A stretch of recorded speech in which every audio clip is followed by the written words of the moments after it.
Hey everybody, this is Jeff again from Four Muddy Paws coming to you with another edition of our Destination Fresh Foods.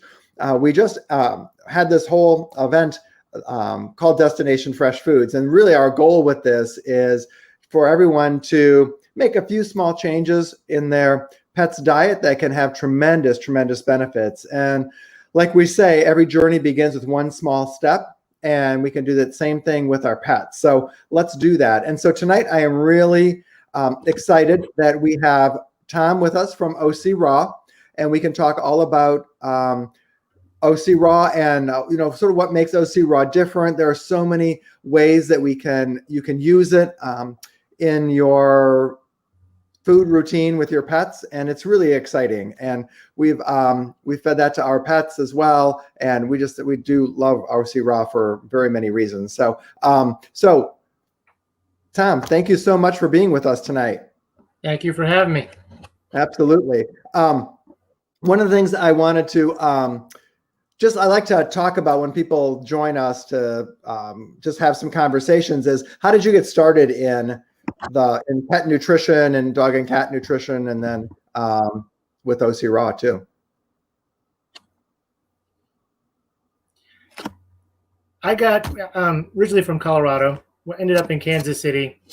I do a lot of rescue work with golden retrievers, and became increasingly more frustrated that they were dying, at my opinion, at a very young age, and got into nutrition that way through a store in Kansas City who I originally had gone by to kind of consult with, and then ended up working at the store and then becoming their manager. And then as I got more and more into the nutrition and working there, really kind of migrated towards the raw diets. And the natural progression from there was going and repping for a small raw dog food company. And I've been with OC Raw ever since. But it truthfully came out of my frustration that my golden retrievers, in my opinion, should have been around for a lot longer. And I've mentioned a lot of times when I do my presentations, garbage in, garbage out, and wanted to learn a lot more about that. And so did my wife. And so that's how I got into it. And I've been at it ever since. I love it. Yeah. It's amazing. That's how I think so many of us have gotten into this just because of our animals. We love our animals, yeah.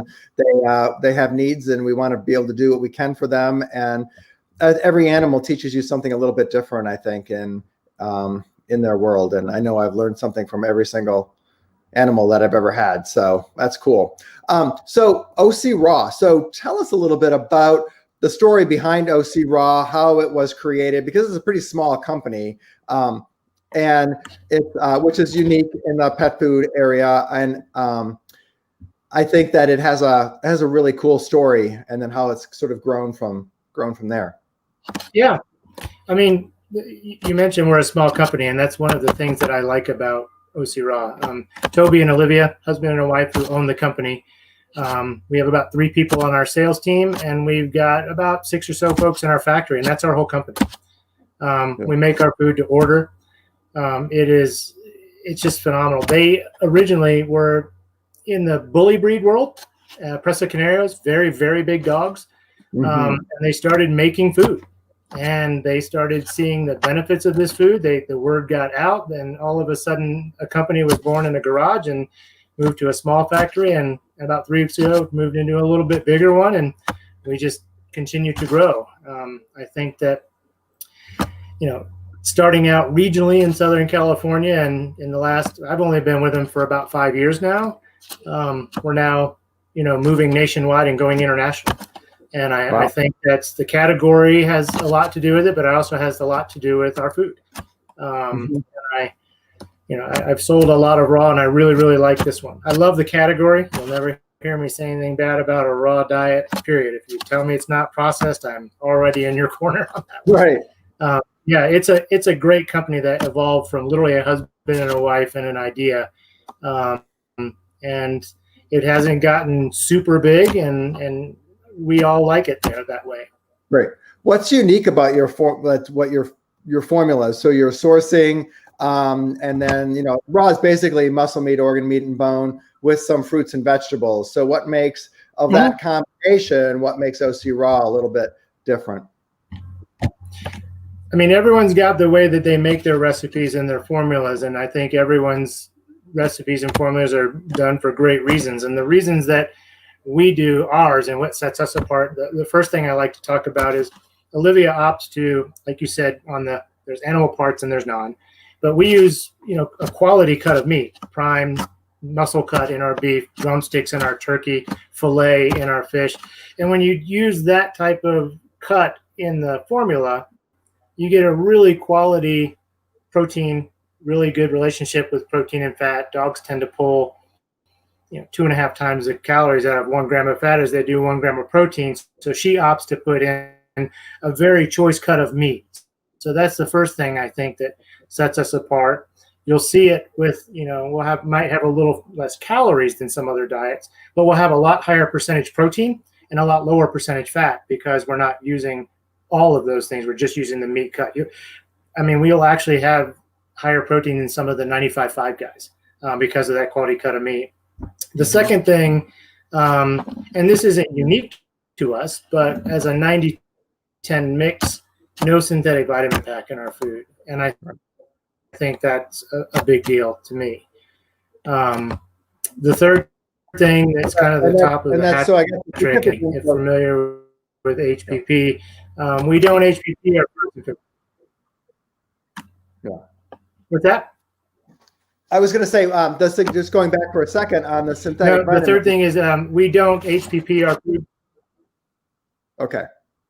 Right. No, and I think that's really that's important. That's a unique aspect to your brand. Grab something real quick. So since I have one handy, since Potter had OC Raw for dinner, I have his little packets. And what I think what's unique too is that OC Raw, because you don't HPP, you can vacuum seal, right, your product, so that those nutrients and you don't get that oxidation.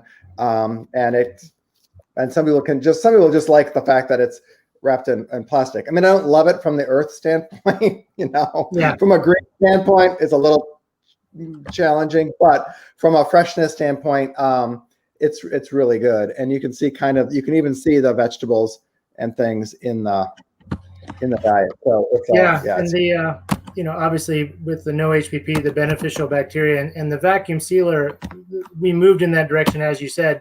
It was originally designed to be when you do it, you actually get, like you said, you get to see the raw food. You get to see what happens when it doesn't oxidize. Another thing that happens is it's never exposed to air, that the airborne pathogens can't get to it. Right. And like you also said, it's consumer friendly. And we've had, we thought there would be mixed reviews, but we have had a lot of positive reviews on that. Yeah, and a number of our customers do like that aspect of it as well. In addition to just the way that it feeds. I think another thing is that's unique with your food, and other companies do this as well. Some sort of do a straight line, change the protein, and the fruits and vegetables pretty much stay the same, and everything else stays the same in the diet. Where you really mix it up, each of your proteins is there's a lot of variety with what's in each of those proteins. So some may have a cod liver oil in it, but some may have coconut oil or other oils or something like that for omega. Yeah. And that's a lot of the way Olivia did the formulas that I really liked when I was selling OC Raw. There's tripe in some, like you mentioned, cod liver in some. There's also apple cider vinegar in some. There's raw wildflower honey and papaya in some, cranberry. She mixes them all up. So it is a wonderful opportunity to rotate. And like you say, it is, it's frustrating to have just the protein change and the rest of the ingredients in the bucket stay the same every time. Right. But no, it's a wonderful opportunity to rotate within OC Raw, and it's a wonderful opportunity to rotate in any other diet if you wanted to get those ingredients in moderation, or just add a non-HPP food to your lineup. Right, and for some dogs who have some food intolerances and things, you have options with the different proteins, different ingredients. You can find one that works for your dog. So, because they're a fairly limited ingredient mix. There's only one. Yeah. The chicken and fish is the only one that's non-LID. And in our lineup, we also have goat, which is a very unique protein, very, very low fat. And another thing about the diets you'll find too is like our goat is 2% fat on a per fed basis, but the lamb is 18% fat on a per fed basis. It's 586 kcals per patty in one, and down to 220. So it has a lot of caloric fluctuations, and it has a lot of fat. There's something for everyone in it. Right. And it's, I really do like that about it. Every bag has a unique set of opportunities in it. Mm-hmm. Mm-hmm. And then we have, so you have in the format, so these are the sliders. So Correct. these are the regular sliders. So, I mean, we've got a 12-pound, 13-pound dog. So this is perfect for him. He gets 2 in the morning, 2 at night. It's also good. How else can we use the sliders, even if you've got a big dog and you want to add some more raw into the diet, but the sliders can be great as just throw it on top of the kibble or as an extra. Yeah, I do some healthy is better than no healthy. And that's Right. the best advice I could give any of the pet parents out there right now is, one thing that's about raw is intimidating, is everyone seems to feel it's so cost prohibitive. But at the end of the day, some is better than none. And you don't need to be 100% on board. You could be anywhere in the middle of 0 to 100. And as long as you're getting a little bit more into your dog, the benefits of it nutritionally are phenomenal. And the cool thing about those sliders I like is they come in a 4-pound bag. So they're 1 ounce each. So you've got about 64 in a bag. And so someone comes up and buys a big bag of kibble, they've got, you could put one of, like you mentioned, just put one on there every night or one on there in the morning and at night. And it's going to last for a month or so. And it makes it a cost-effective way to get some raw into a dog. And it's easy to handle. And so, I love the sliders for that reason. Yeah, excellent. Good. And so we've got that. And then, of course, we carry the standard 6-pound, the 8-ounce patties. But then you do a little bit different. You've got the baker's dozen. So you get 13 patties in our bags, not 12. Not 12. So that's a little bit different. Yeah, that's just our unique spin. Yeah. And then you offer, I guess the other format that you really offer is the meaty rocks. So that's correct. Those are our little nuggets, and the rocks is the word we use to describe them. They come in 3 and 7-pound bags, and like the sliders, also some healthy is better than none, and that's one thing I like about it. And the rocks, I love the rocks because, I rotate my guys' diets all the time with the patties, but I buy a big bag of the rabbit rocks, and I use that to make sure they get some of that protein in their diet. Excellent.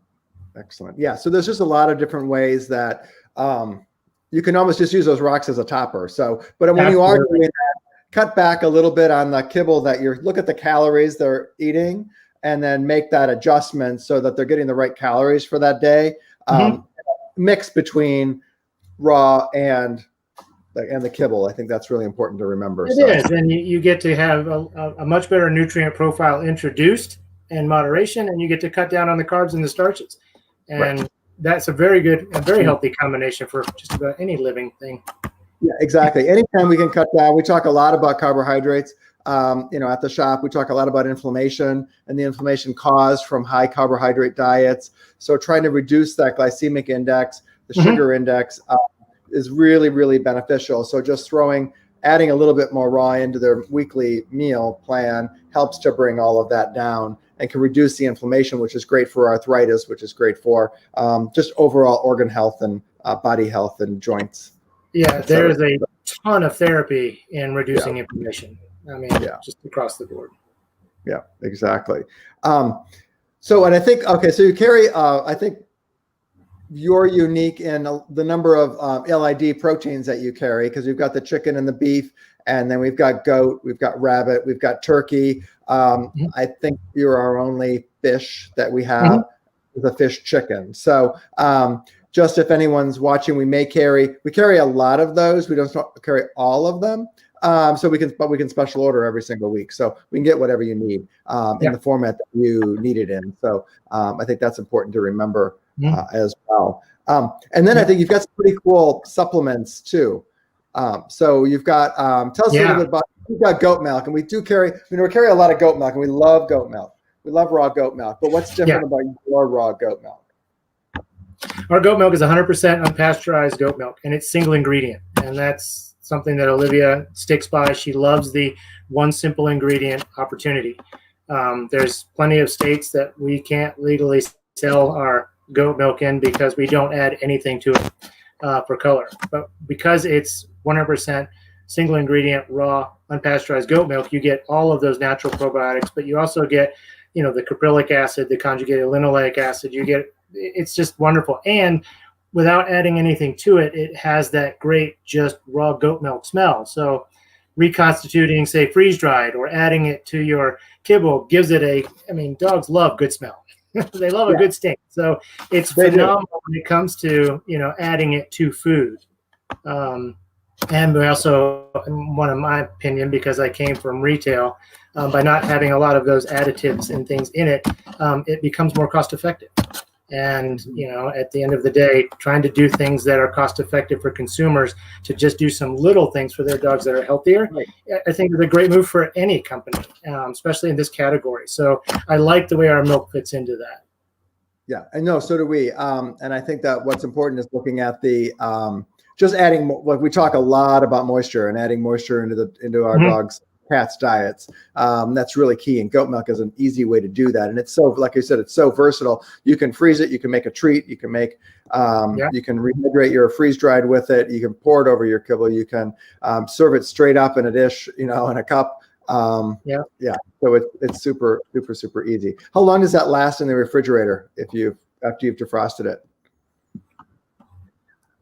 I don't know because mine never lasts that long. But at least I would say just about anything. Yeah. What's that? About 7 or 10 days, maybe. I would say that easy. Yeah. Okay. Yeah. That would be no problem at all.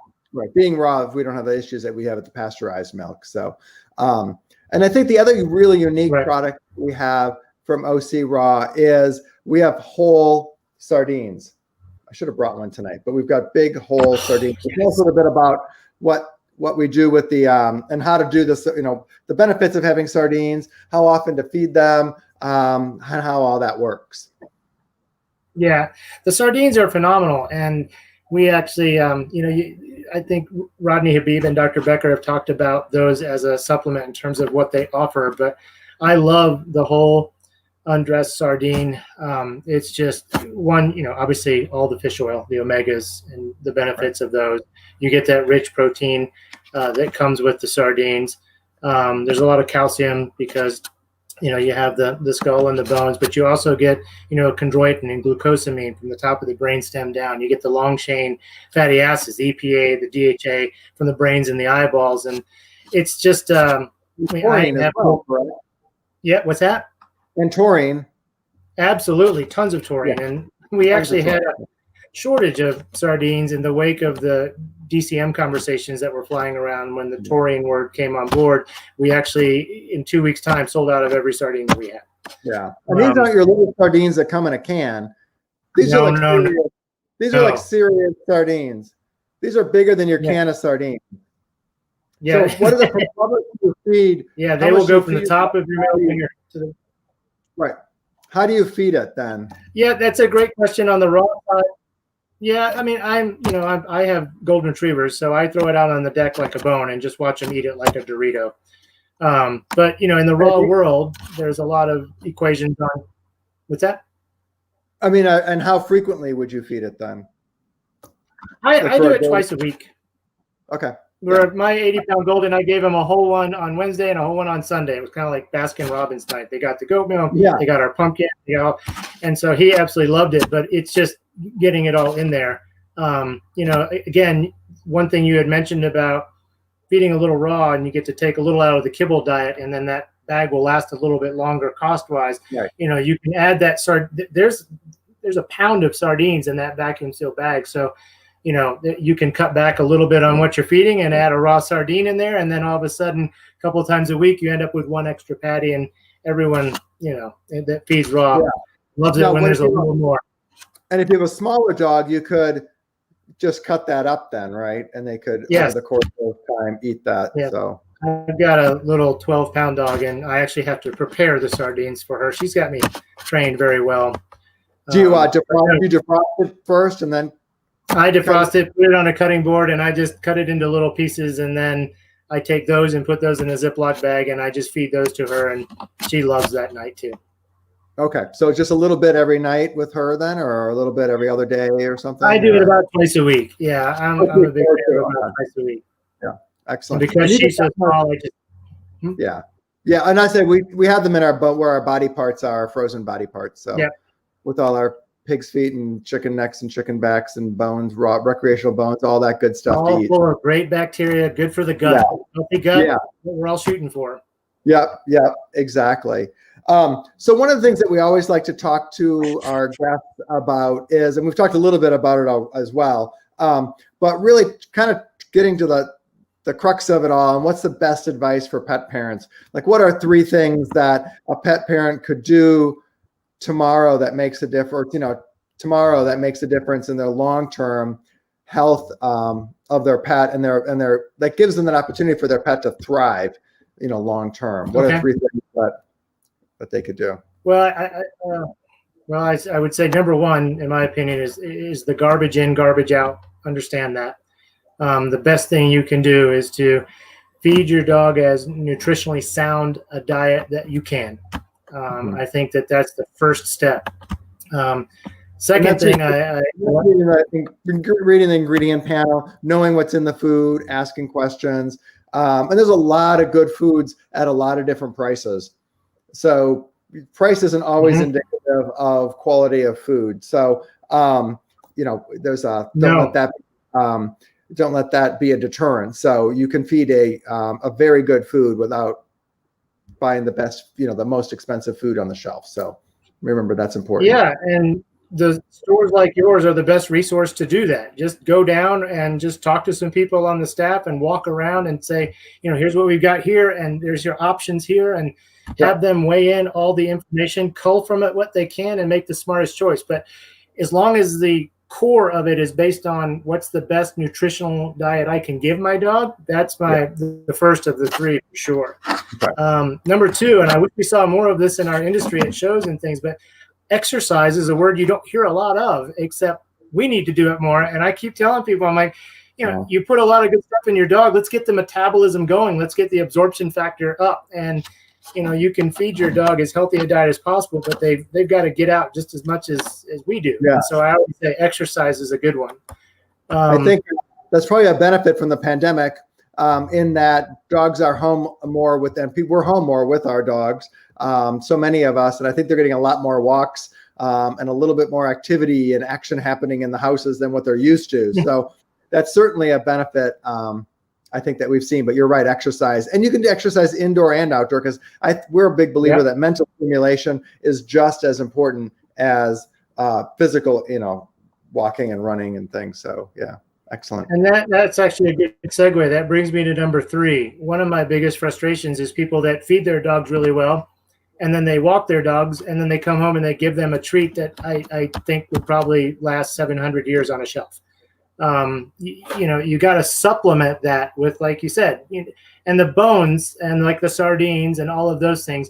Feed a good diet, exercise your dog, but supplement with treats that fit the same mold. And you hit the nail on the head. The mental stimulation that comes from the jaw working on a good knuckle bone or a marrow bone actually affects serotonin levels and neurotransmitters, and that has a ton of good effects on your dog. And so it's not just throwing a patty of my raw or someone else's kibble or someone else's can into the bowl and say, I'm feeding my dog better, he's going to be a ton better. He will or she will be better, but do the whole thing and exercise and supplement the same way. I think that's really important. That's a really important point. So excellent.